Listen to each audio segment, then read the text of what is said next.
നമസ്കാരം. രാജാവിനെ പോലെയാണ് പിണറായി വിജയൻ ഇപ്പോൾ അനുഭവിക്കുന്ന പ്രതിസന്ധി. അത് സമാനതകളില്ലാത്തതാണ്.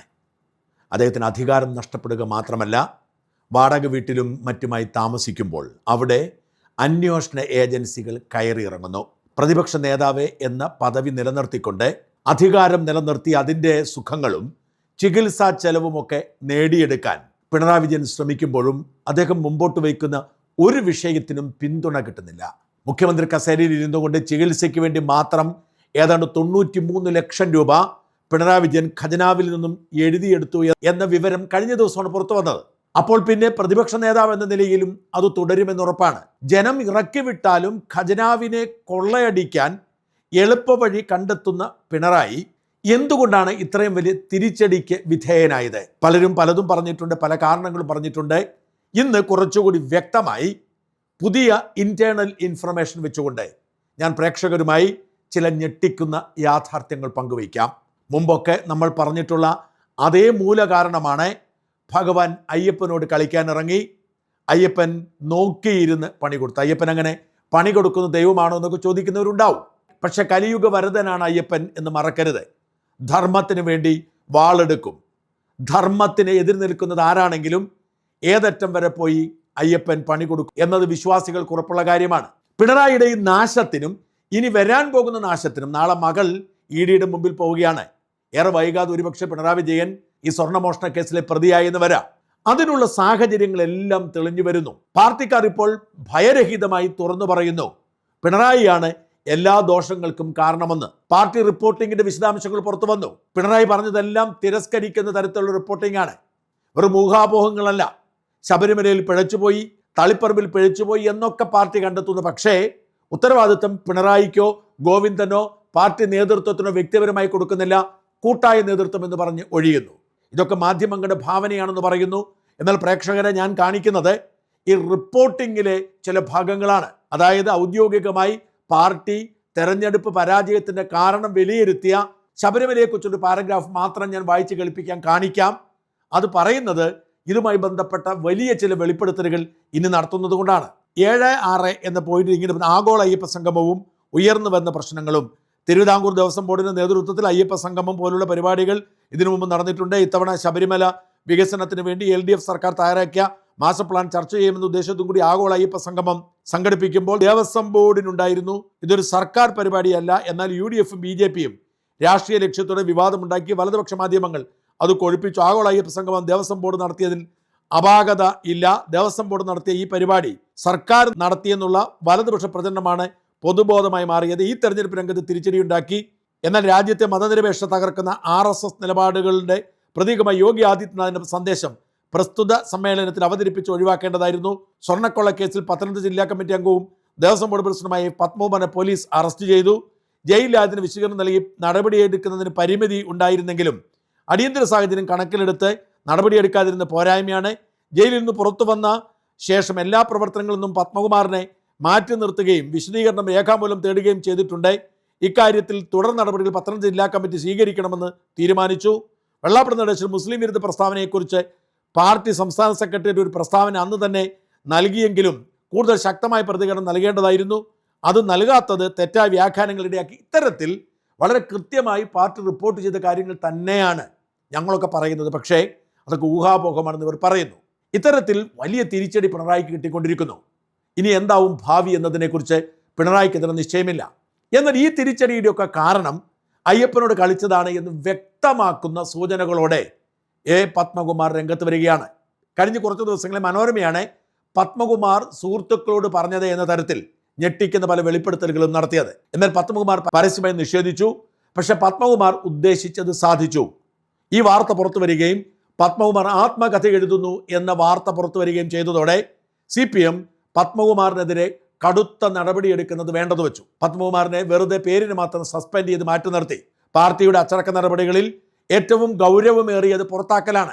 MV രാഘവനെയും KR ഗൗരിയമ്മയും ഒക്കെ പുറത്താക്കിയായിരുന്നു.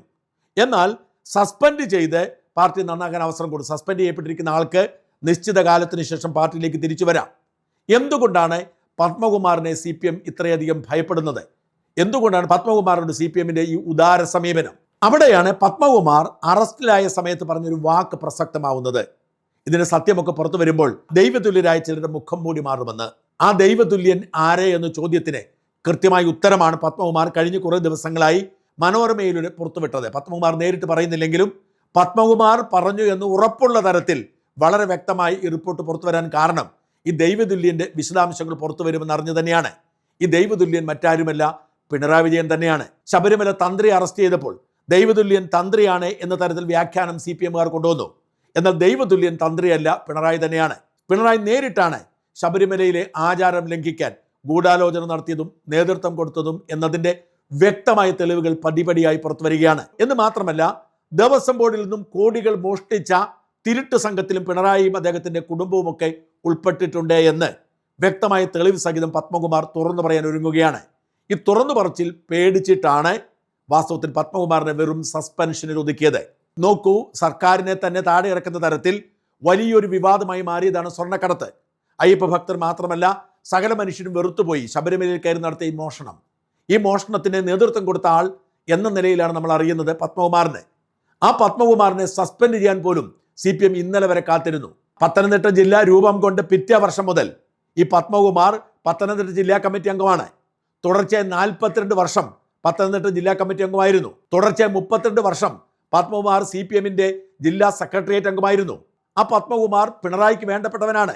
പത്തനംതിട്ട ജില്ല മുഴുവൻ VS അച്യുതാനന്ദനൊപ്പം നിന്നപ്പോൾ പിണറായിക്ക് വേണ്ടി ചരടുവരി നീക്കിയതും പിണറായി ഗ്രൂപ്പിന്റെ മുഖമായി മാറിയതും പത്മകുമാറാണ്. പത്തനംതിട്ടയിലെ CPM-ന്റെ ഏറ്റവും ആധികാരികമായ മുഖം 31-ാമത്തെ വയസ്സിൽ MLA ആയി.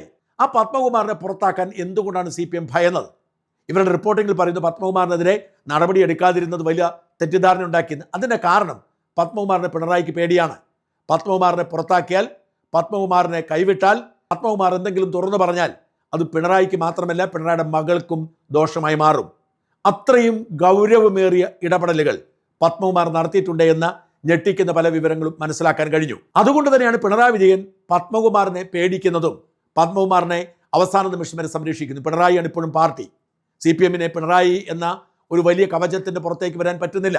ഈ പത്മകുമാറിന്റെ വെളിപ്പെടുത്തൽ എന്ന തരത്തിൽ കഴിഞ്ഞ ദിവസം വന്നൊരു വാർത്ത, പത്മകുമാർ പറഞ്ഞത്രേ ശബരിമലയിൽ യുവതികളെ പ്രവേശിപ്പിക്കാൻ വേണ്ടി താൻ എതിരാണെന്ന് അറിഞ്ഞുകൊണ്ട് തന്നെയും അന്നെതിരായിരുന്ന ADGP ശ്രീജിത്തിനെയും മനഃപൂർവ്വം തിരുവനന്തപുരത്തേക്ക് വിളിച്ചു വരുത്തി. അവർ തിരുവനന്തപുരത്ത് ഉണ്ടായിരുന്നപ്പോൾ അവരുടെ ഗ്യാപ്പ് നോക്കിയാണ് ശബരിമലയിൽ യുവതികളെ പ്രവേശിപ്പിച്ചത്.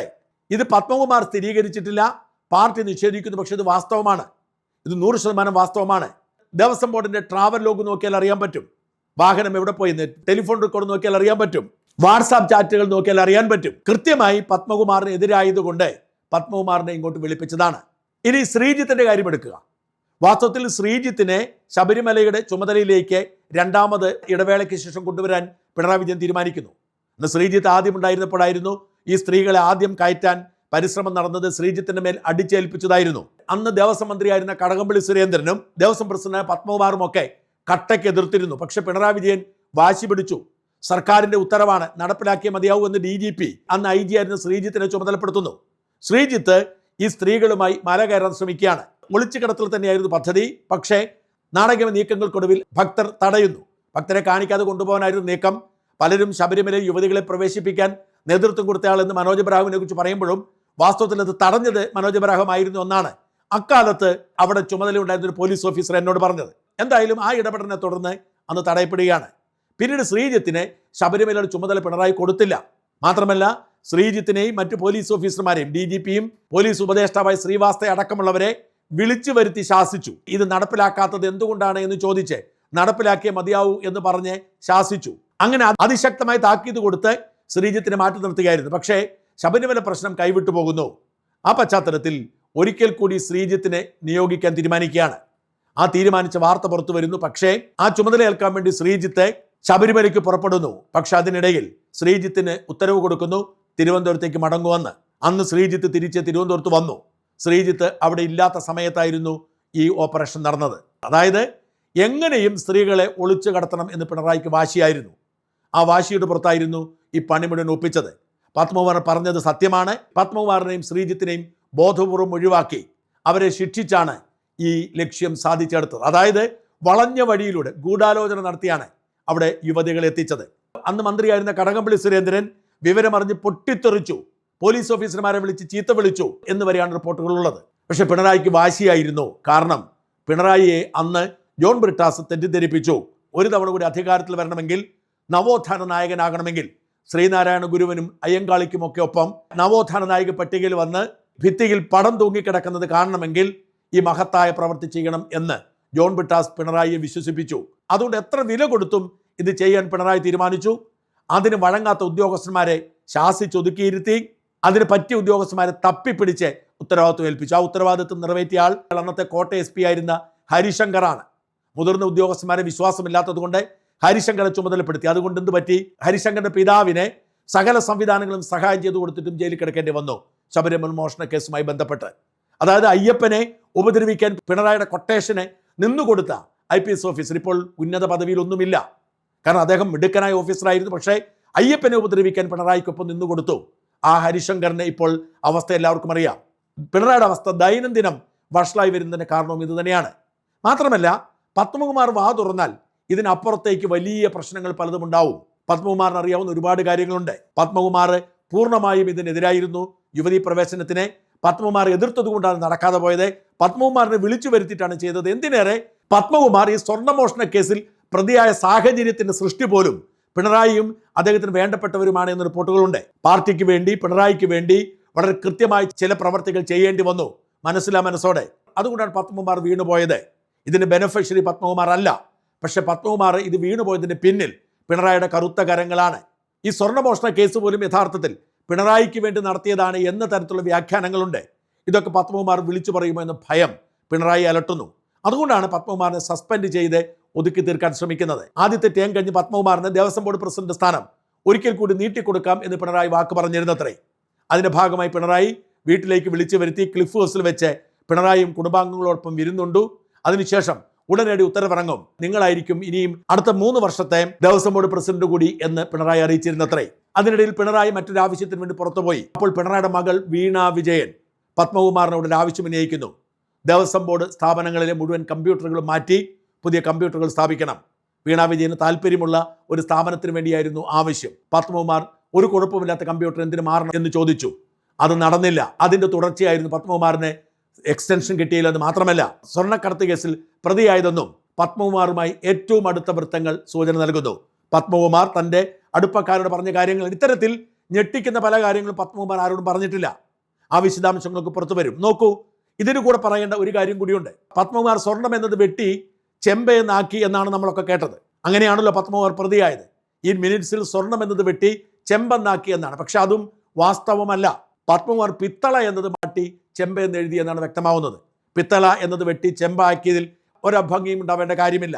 സ്വർണം വെട്ടി ചെമ്പാക്കിയാലാണ് യഥാർത്ഥത്തിൽ പ്രതിയാവുന്നത്. അതിന് രേഖയാണ് എക്സ്ക്ലൂസീവ് ഞാൻ പ്രേക്ഷകരെ കാണിക്കുന്നത്. പത്മകുമാർ ഇരയാക്കപ്പെട്ടതാണ് എന്ന് സംശയിക്കാവുന്ന സുപ്രധാനമായ രേഖയാണിത്. ആ രേഖ നോക്കുക. ഇത് കൃത്യമായി പത്മകുമാർ എഴുതിയിരിക്കുന്നത് പിത്തള എന്നത് വെട്ടി ചെമ്പെന്ന് എഴുതിയിരിക്കുകയാണ്. ഈ രേഖയും എക്സ്ക്ലൂസീവാണ്. പത്മകുമാർ സ്വർണം വെട്ടി ചെമ്പാക്കിയിട്ടില്ല, പിത്തള വെട്ടി ചെമ്പാക്കി. ഇതൊക്കെ നോക്കുമ്പോൾ വലിയൊരു ഗൂഢാലോചനയുടെ പിന്നിലുണ്ട്. ഈ സ്വർണ്ണക്കടത്തിന്റെ സൂത്രധാരൻ ഒരുപക്ഷെ പിണറായി വിജയനും കുടുംബാംഗങ്ങളും തന്നെ ആയെന്ന് വരാം. അതിലേക്കൊന്നും പോവാതിരിക്കാനാണ് ഇപ്പോൾ പാർട്ടി ഒന്നടങ്കം ആഗ്രഹിച്ചിട്ടും ആവശ്യപ്പെട്ടിട്ടും പത്മകുമാറിനെ പുറത്താക്കാനോ അദ്ദേഹത്തിന് മേൽ നടപടിയെടുക്കാനോ കഴിയാതെ പത്മകുമാറിനെ സസ്പെൻഡ് ചെയ്ത് മുഖം രക്ഷിക്കാൻ ശ്രമിക്കുന്നത്. പക്ഷേ പിണറായി ഇനിയും അനുഭവിക്കാൻ ബാക്കി കിടക്കുന്നതേ ഉള്ളൂ. കളിച്ചത് കലിയുഗ വരദനോടാണ്. അതുകൊണ്ട് ഇപ്പോൾ അനുഭവിക്കുന്നതൊക്കെ തുടക്കം മാത്രമാണ്. ഇനിയും അനുഭവിച്ചേ മടങ്ങൂ.